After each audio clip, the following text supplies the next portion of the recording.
Hey everyone, thank you so much for watching today's video. In this video, I'm going to show you a champagne golden cut crease look, which is inspired for New Year's Eve. But honestly, you can wear it for any occasion you want to wear it for. This look was actually requested by one of my subscribers, so I hope you're watching and I hope you like how it looked. So the first thing I'm going to do is prime my eyelids. I always do this before going in with any eyeshadow.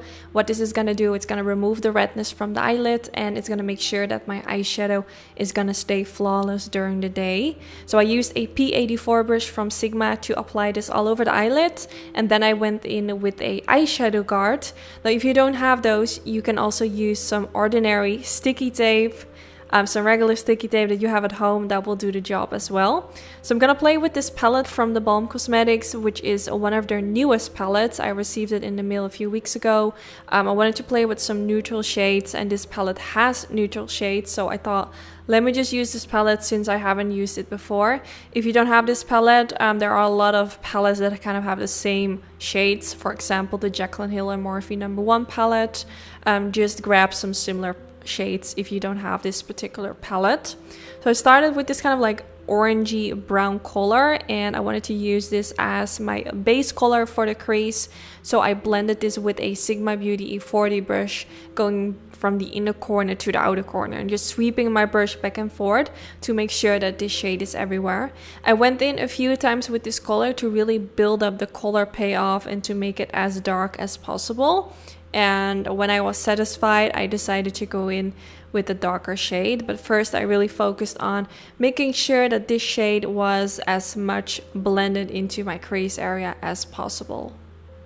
Then now for the next shade, I'm going to take a tinier blending brush using the color Lombard Street. I'm going to blend this more focused, like straight in the crease.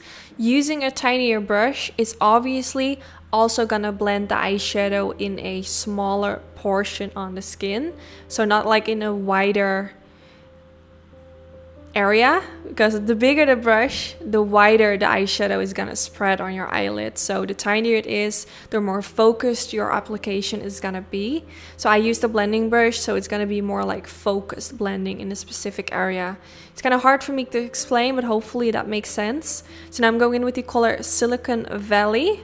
So I'm doing the same thing, taking a tiny blending brush and focusing like straight into my crease. I know at this point it kind of looks harsh, but I went back in with that previous color, that dark brown, and blended it right above the brown to make sure that there are no harsh lines. So if you go in with like black eyeshadow, you always want to make sure that you go in with lighter shades afterwards to make sure that there are no harsh lines.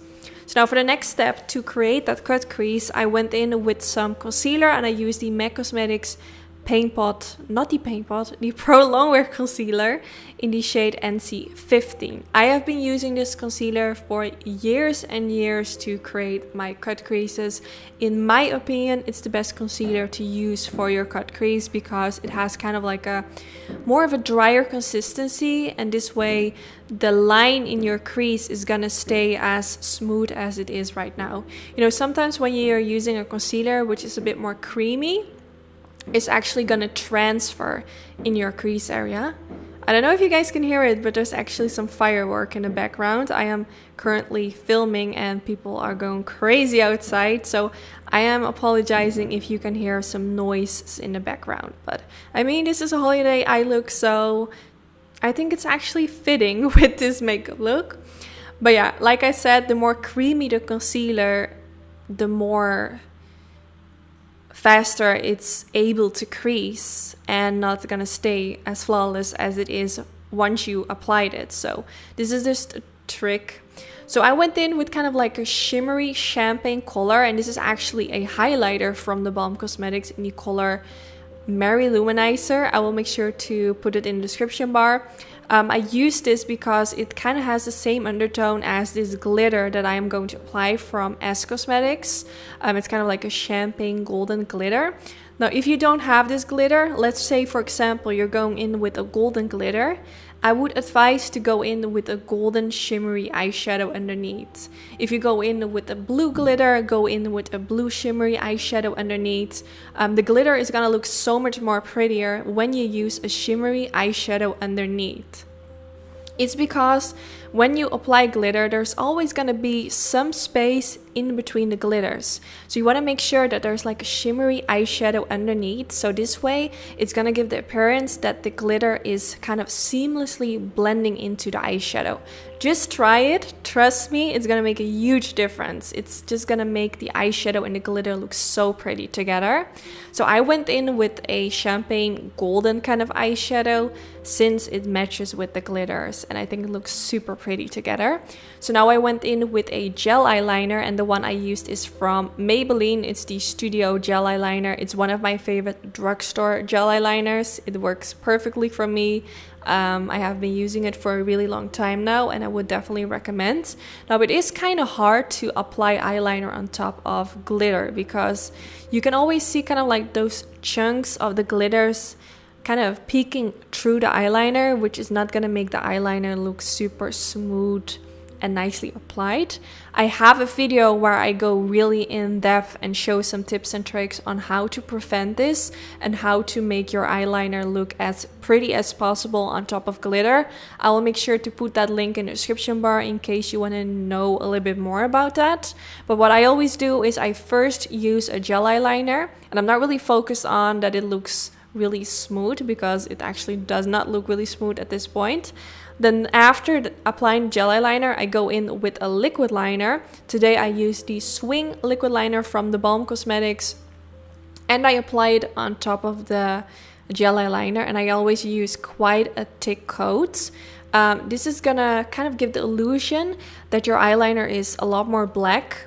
It's gonna look more smooth, and you will see the chunks of glitter a bit more less. So this is my tip that I can give you guys, but check out the video if you want to have some more in-depth explanation about this.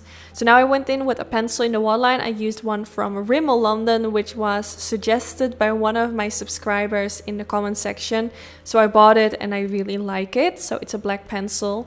And now I went in with the black eyeshadow from the Balm palette and used it with a Sigma Beauty E15 flat diviner brush, and I used this eyeshadow right underneath the lower lash line, also kind of on top of the waterline, to make sure that the pencil and the black eyeshadow really nicely blend together and that you can see no skin kind of like peeking right through it anymore.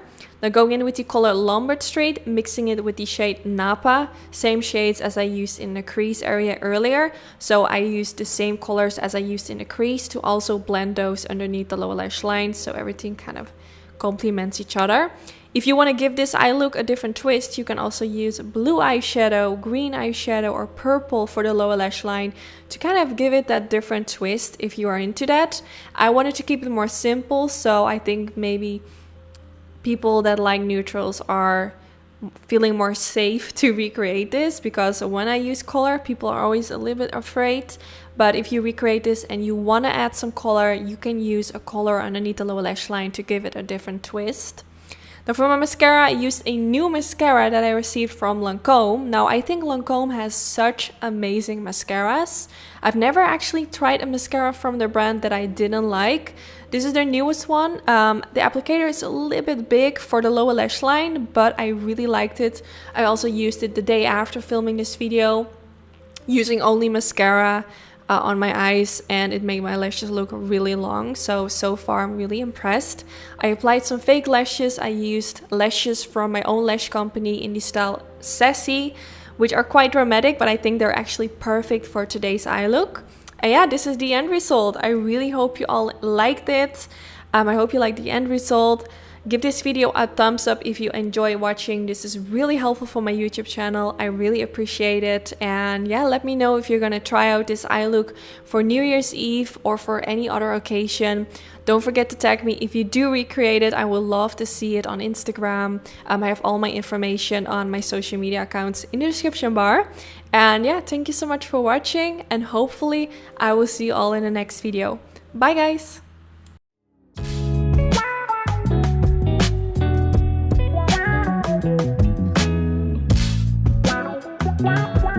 Wow.